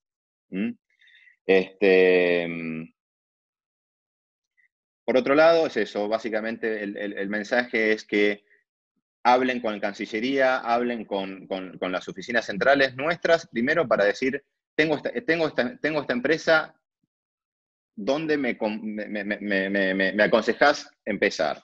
Obviamente, como decía Romina también, primero es empezar en los países vecinos, que es más fácil. Uno ya conoce el idioma, conoce la idiosincrasia, las culturas, y se le va a hacer más sencillo comenzar a exportar para luego ir a Estados Unidos, a Europa, con mayor capacidad y mayor preparación. Pero no obstante ello, si quieren ir a Estados Unidos, es una economía, no hace falta que lo diga, pero simplemente es el 59% del destino de nuestras exportaciones en el servicio basado en conocimiento. Y lo que está buscando Estados Unidos es todo relacionado a inteligencia artificial, robótica, blockchain, fintech. Todo eso son las cosas que están en boga en Estados Unidos y que uno dice estos cuatro conceptos y va a llamar la atención, lo van a escuchar. Esas son, digamos, las cosas que se están en boga y que es lo que hay más interés ahora en estos momentos. Por mi lado, nada más, y les deseo muchísima suerte a todos, y que empiecen a exportar y muchos éxitos. Bueno, Carlos, muchas gracias. Y como mensaje final, el tema de Cancillería o las embajadas, más allá que pueda haber una excepción, la mayoría tienen las puertas abiertas, son muy macanudos, hablen con la gente que está especializada en la parte de negocios, porque se pueden asombrar. La verdad que ayudan mucho, por lo menos las experiencias que yo tuve. Debe haber excepciones, pero la gran mayoría laburan muy bien. Así que eso está. No sé si alguien más quiere decir algo más o ya arrancamos con las preguntas. Si Carlos, Romina o Seba quiere decir algo más o arrancamos. Un comentario que me parece complementario a lo que hablaron, que me parece muy bueno. Yo pensé que Romina iba a ir por el lado de los números, pero estuvo muy bien que haga esa semblanza de cómo son los mercados exportadores. La verdad que me gustaría hacer un par de párrafos a partir de mi propia experiencia, ¿no? De salir a exportar. La primera es que hay que tener algo de resto, digamos, ¿no? Uno tiene que tener una estructura local sólida para poder salir a exportar, porque la verdad es que uno vende un intangible. Entonces, al que uno le va a vender, sea servicio de ingeniería, de arquitectura, de diseño, de servicios profesionales o de desarrollo de software, lo que sea, en realidad siempre vende un intangible. Con lo cual, en realidad, lo que hay que poder demostrar es que uno tiene capacidad de hacer eso. Normalmente, lo que va a pasar es que al día siguiente que yo fui y me contacté y a alguien le gustó lo que yo hago, no sé, de alguna manera establecí algún vínculo, me va a decir, bueno, ahora demuéstreme, venga un mes y hagamos una demostración, o haga tal cosa, o haga tal otra. Claro, yo tengo que, mientras tanto, saber de que mi negocio original, que el que está en Argentina, lo sigo manteniendo, ¿no? Por lo tanto, hay que tener un resto, hay que tener un equipo que pueda seguir haciendo funcionar la máquina mientras uno de alguna manera busca los mercados, ¿no? Ese es el primer tema. El segundo tema es que no hay que tenerle miedo a los mercados. No hay que tenerle miedo a los mercados. Hay que agarrar la valija, salir y agarrar el cable. No siempre es valija, es el cable virtual, pero hay que salir. Hay que tomarse un avión, si es que hace falta físicamente, y si no virtualmente, ir y bajarse y no tenerle miedo al fracaso, porque el fracaso es inherente al ser humano, ¿no? Es decir, lo que nos hace emprendedores es ese ánimo de seguir adelante a pesar de que tropecé una vez, 2 veces, 3 veces, 4 veces. Mire, le voy a contar una anécdota de alguien que fue un precursor en la exportación argentina, se llama Félix, se llamaba, lamentablemente falleció hace poco tiempo, Félix Raca. Félix Raca, después de ser muy exitoso en Argentina, un día dijo, bueno, me voy a ir a desarrollar el negocio, sobre todo de unos compiladores que tenían en Estados Unidos y un software de BPO, no importa. Y Félix Raca hizo más de 40 rondas de inversores, ¿no? Hasta que logró el primer inversor. Era una época donde en realidad la inversión era más difícil, hasta que encontró el primer inversor, y al día siguiente que encontró el primer inversor se infartó. ¿Sí? Tal había sido el sacrificio que el día que se relajó, el pobre le dio un infarto. No se murió por eso, después siguió y fue muy exitoso. Pero la verdad que quiero decir que en el sitio hay que tener miedo, no hay que tenerle miedo al fracaso, y hay que tenerle mucho empuje y mucho seguimiento. Hay que poner, como yo digo, todos los huevos en una canasta. No separar y decir, bueno, por las dudas. No, hay que jugársela. Es la única forma en que las cosas funcionan. Gracias. Gracias, Carlitos. Me hiciste acordar de Félix, que he tenido mis charlas con él a la medianoche hablando de temas espirituales. Una persona excelente, increíble. Bueno, no sé si alguien más quiere decir algo o arrancamos con las consultas. ¿Arrancamos? Bueno, empezamos con la pregunta de Silvina. Romy, creo que esta es para vos. ¿Existen posiciones arancelarias en el sector de servicios? ¿Existe un lugar donde poder comparar la reglamentación de cada país y la carga impositiva? Si existe un convenio de doble imposición tributaria. Mira. Bueno, son varias preguntas juntas, pero voy respondiendo. No hay posiciones arancelarias como hay en bienes, sí hay clasificadores de servicios. Ahí el primer problema que nos encontramos, y me voy a echar un poquito, porque vi otra pregunta ahí de Eugenia sobre los servicios de relaciones, de consultoría de recursos humanos, digo que puedo responder un poco también sobre eso. ¿Cuál es el primer problema que tenemos? Que hay distintas clasificaciones, hay datos muy malos sobre servicios, entonces los datos en general están con una clasificación y después todo lo que tengamos sobre compromisos, por ejemplo, van a estar con otra clasificación. Entonces, podemos ir a ver, o sea, no tenemos un lugar donde vayamos a tener todo el tratamiento regulatorio que va a tener un servicio, pero sí vamos a ver, por ejemplo, en los acuerdos comerciales, ¿sí? O sea, hay acuerdos comerciales que tienen un capítulo sobre servicios. Argentina vigentes tiene el acuerdo en el marco del Mercosur, ¿sí? Con Argentina, perdón, con Brasil, Paraguay, Uruguay, y después tiene un acuerdo con Chile.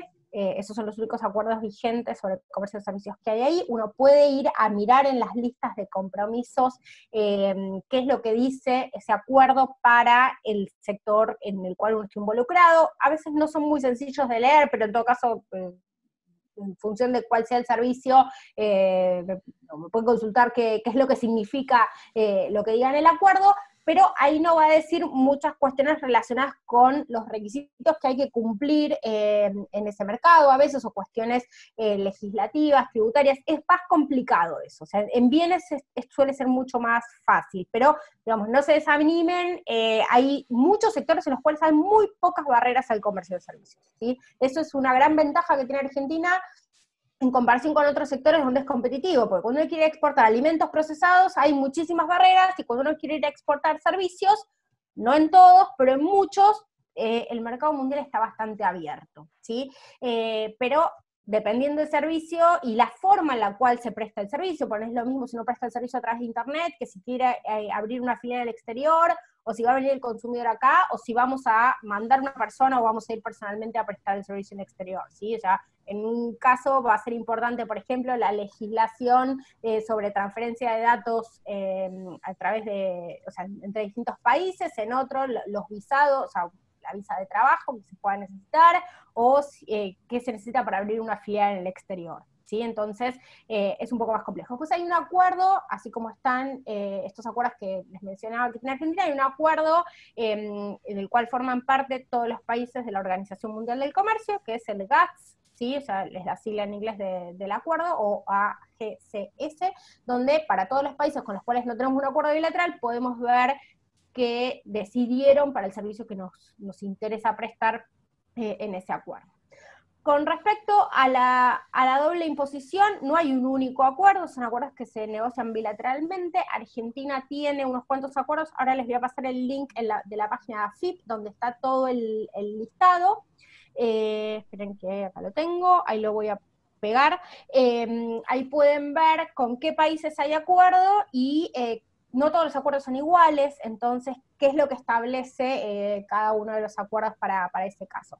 Para ver las retenciones que hay en cada país, yo no sé si Cancillería lo tiene publicado, sé que en un momento habían hecho un estudio con cuál era el tratamiento tributario para algunos servicios en los principales mercados, pero si no, por ejemplo, algo que uso yo cuando quiero ver es, en general, las consultoras internacionales de impuestos publican informes de países. Entonces uno ahí puede ver, bueno, qué dice, no sé, el Deloitte, por ejemplo, del mercado alemán, y ahí vamos a encontrar cuál es el tratamiento tributario. Entonces eso, comparte una primera aproximación, después si uno quiere ir, mejor hablar con un contador, ¿no? Pero eso puede servir. Creo que era todo de eso. Y ya que hice una mención con esto de los datos, que Carlos dijo que yo iba a hablar de datos y no dije, bueno, justamente un problema que hay es que uno a veces cuando, por ejemplo, la pregunta de Eugenia quiere ver cuál es el mercado más atractivo para servicios de consultoría en recursos humanos, no tenemos ese dato preciso. Va a haber una categoría, el dato va a ser de servicios de contabilidad, auditoría, asesoramiento empresarial y un par de servicios más, y va a ser un poco más difícil, pero en base a eso podemos empezar a buscar algo de información y después también dependiendo de específicamente qué tipo de servicios, en qué parte de la cadena de valor de los recursos humanos está ese servicio, uno puede ir con información un poco más precisa seleccionando el mercado de destino. Bien, Romy, gracias. Acá nos preguntan y dicen, ¿con ser monotributista ya alcanza para exportar servicios de servicios contables, entiendo que será, o conviene una SAS? Te voy a responder yo con una opinión totalmente subjetiva, hacerlo como monotributista, porque en este momento las SAS están con alguna serie de problemitas. Lo digo como embajador de ACE acá en la provincia, déjalo por ahora, ¿sí? Ahora viene una pregunta para vos, Sebas. A ver, en freelancer se indica, además del monto de la transacción, ¿se involucran impuestos y retenciones por la tarea realizada? No, la verdad es que no somos agente de retención, ni de percepción, ni nada. El monto que vos como freelancer acordás con quien te contrata para ese trabajo puntual y determinado es neto, digamos, es bruto de todo, no neto. Nosotros no intervenimos en la parte impositiva. Ahora después, porque siempre atrás de esta pregunta siempre está, ¿pero pago impuestos? ¿Me traigo la plata a la Argentina o la dejo afuera? ¿No? Eso es siempre la pregunta natural, y no es que esté mal. Hay que pagar impuestos, número uno, no te voy a decir otra cosa. Lamentablemente, creo que lo explicó bien Romina, el incentivo a traer, si bien, digamos, estás obligado a traerlo porque es una exportación de servicios, pero el incentivo a llamarlo a no evadir la norma no es bastante bueno acá en Argentina, porque cuando vos liquidás una operación de exportación por vía del Banco Central y sin retenciones, te están pagando más o menos 74 pesos, cuando en el mercado informal, ilegal, libre, el adjetivo que uno quiera, te lo están pagando 140, ¿no? Entonces, acá sí, y tomando un poco tus palabras, sin ideologías políticas o partidarias, yo soy un ferviente defensor de la libertad de comercio y de personas, con lo cual creo que todo Estado tiene que incentivar a sus ciudadanos a que traigan ese dinero para acá, y con una brecha tan grande y tan fuerte, el incentivo no es el correcto. Lo dejo ahí. Bien, bien. Igual un comentario hago, cualquier tipo de plataforma, cada uno es responsable de sí mismo de pagar sus impuestos. Correcto. Así que si sí, lo hace o no lo hace, ya es una cuestión propia. Exacto, sí, por eso dije, hay que pagar impuestos. Si voy al detalle, sí, cuando vos ingresás, y lo junto con la pregunta anterior, si sos monotributista, tranquilamente, el ser monotributista, podés ser monotributista hasta la capacidad de facturación que te otorgue la ley, con lo cual siempre es bueno empezar como monotributista. Si vos exportás un servicio, también siendo monotributista lo podés hacer, tu impuesto ya está pago, está dentro del monotributo que pagás mes a mes.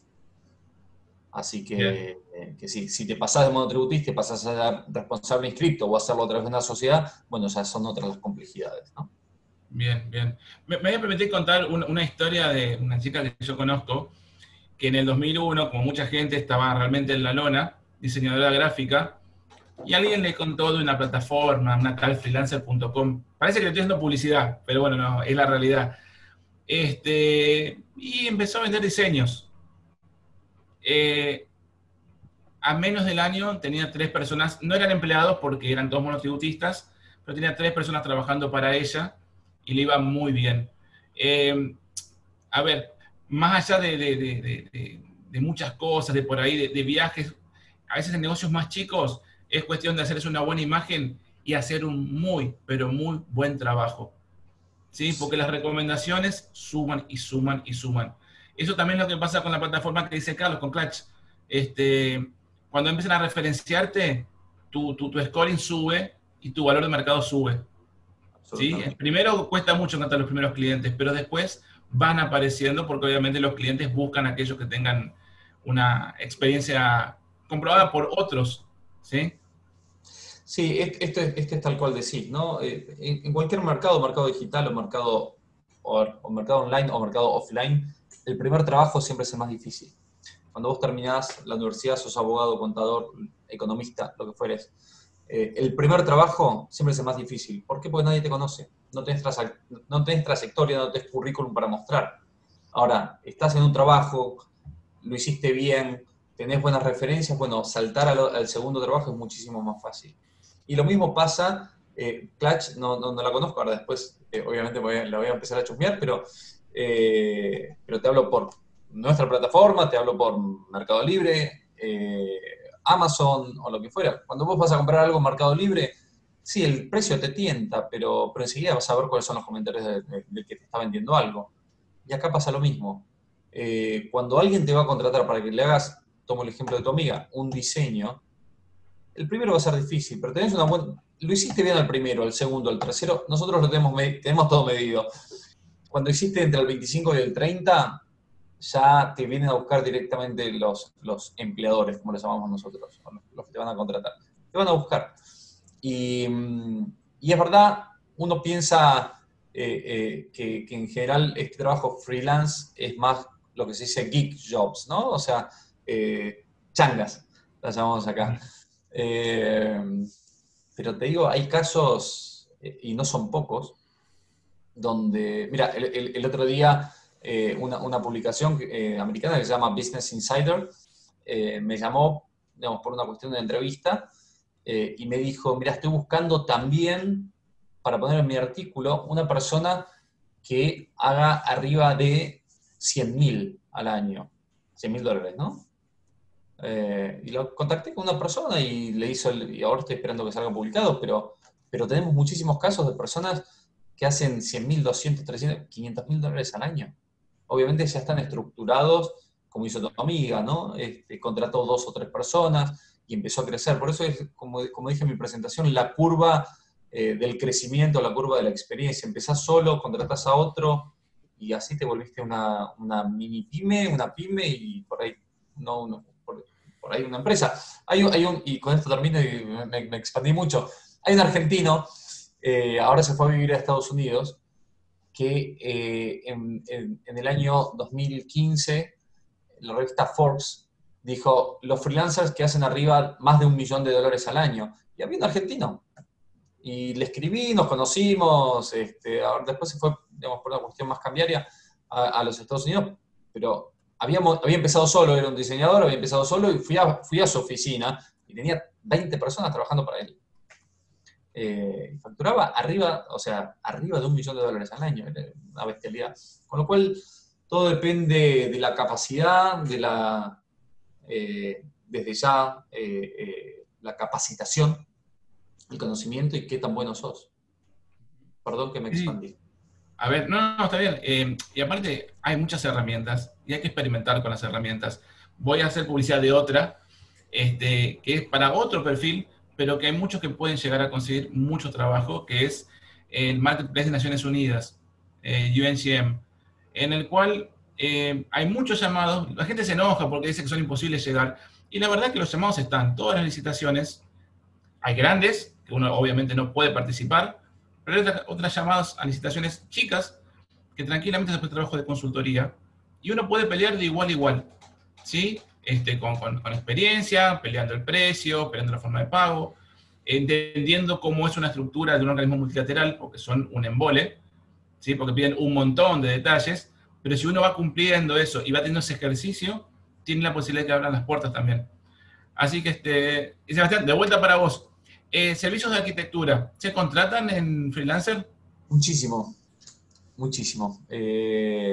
Y te digo, nosotros, bueno, la empresa está listada, cotiza en la Bolsa de Australia, y cada vez que hacemos nuestras presentaciones o nuestros reportes, siempre ponemos ejemplos, ¿no? De gente y siempre ponemos varios de arquitectura, primero porque la visual es espectacular, y segundo porque si bien no es lo que más se contrata muchísimo, muchísimo. Arquitectura, diseño de interiores, pero sí, muchísimo. Así que métanse que hay. Bien, bien. Bueno, ahí preguntan los correos, varios, Carlos, Sebastián, Carlitos también. No sé, Romina, si pusiste tu contacto también, ¿no? Bien. Ahí veo a Fip y me asusta. Pero está bueno el link que pasaste, o sea, yo lo conozco. Está bueno para saber de no pagar 2 veces el mismo impuesto en 2 países. No hay muchos países que haya acuerdo. Sé que con varios países del Mercosur se van a seguir avanzando, como con Paraguay, que varios se lo están pidiendo a gritos a FIP que se haga esto. Perdón, ¿hay que hacer una pregunta? Perdón, me gustaría hacer un comentario sobre eso de los acuerdos.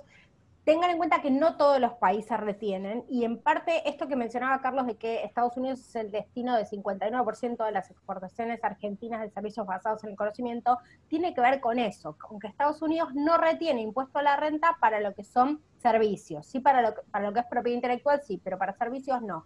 Entonces, es mucho más fácil en ese sentido. Brasil, uno piensa, bueno, es el mercado natural para ir porque por el Mercosur, etcétera. No, Brasil, sería el último lugar por el cual les recomendaría empezar. Porque Brasil, o sea, más allá de que tenemos un acuerdo para evitar la doble imposición, Brasil, ahí esto Carlos lo conoce mejor que yo, pero depende el tipo de servicio y el Estado, pero puede retener hasta el 47% en concepto de impuestos, de los cuales el acuerdo nos va a permitir, según el caso, descontar entre el 10 y el 15%. Entonces, digamos, hay que ser demasiado barato para poder ir a competir, y además está lleno de barreras. Por más que hay un acuerdo, ¿sí? El acuerdo abre un poquitito de todos esos obstáculos que hay. En cambio, otros países de la región son mucho más amigables, ¿sí? No sé, Uruguay o, por ejemplo, Colombia y Perú, no tenemos acuerdo, retienen, pero son mercados en los cuales tenemos muy buenas oportunidades, ¿sí?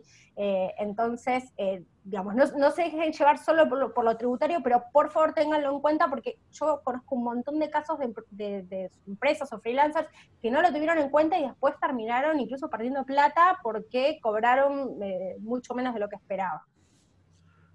Con respecto a ese tema de doble tributación o de retenciones, siempre hay que pensar que en los países las políticas son diferentes. En algunos casos, como el caso de Brasil o el caso de Chile, la retención te la hace el banco cuando te van a transferir los fondos, digamos, ¿no? Y entonces sí o sí. En otros casos, como el caso de Argentina para el exterior o algunos otros países, es que te la hace el agente de retención, es tu cliente. Y bueno, puede que no tenga la habilidad o los conocimientos de poder hacer esa retención, con lo cual puede ser que no te la haga nunca, y en ese caso vos no estás en infracción, sino que está él, como si acá no le hiciera una retención a alguien cuando va a importar algún servicio, ¿no? Cambian los países. No siempre todos los países te retienen de acuerdo como las leyes están estipulando. Si uno no está seguro sobre las retenciones, la mejor forma de hacerlo es decirle al cliente, bueno, cuando uno le pasa el presupuesto es, yo quiero tanto neto de impuestos. Entonces, ahí el cliente tendrá que fijarse, bueno, si va a ser la retención o no, y si corresponde, bueno, que va a tener que pagar más que eso. Obviamente, ahí corre el riesgo de, uno no sabe en realidad qué tan caro le está resultando, pero bueno, es una forma de cubrirse de esto, ¿sí? Es muy importante ponerlo. Yo por lo menos siempre hago eso, tanto en neto de impuestos. Bien. Acá Tania Yedro hace un comentario. Tania, ¿te animás a comentar lo que estás diciendo?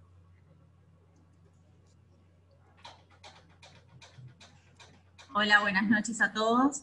Bueno, básicamente lo que quería compartir es eso, que es un dato que bueno, en una conferencia hace un par de semanas la tuve con la World Trade Free Zones Organization, que es la organización, digamos, mundial de zonas francas, y lo que se planteaba en ese ámbito, que las proyecciones que se hacen en esta era, o lo que va a ser, digamos, el post-COVID, también apunta a una etapa post-contenedor. O sea, en los próximos 20 años se proyecta de que las exportaciones van a crecer, las exportaciones de servicios, de propiedad intelectual, y todo lo que se pueda finalmente hacer cruzar las fronteras, pero de manera digital y virtual, con impresión de los productos 3D, digamos, en destino, o sea, el diseño en origen, pero el producto finalmente sin contenedores, sin transporte, sin logística, sin aduana, etcétera. O sea, que tenemos que ir preparándonos también a eso, o sea,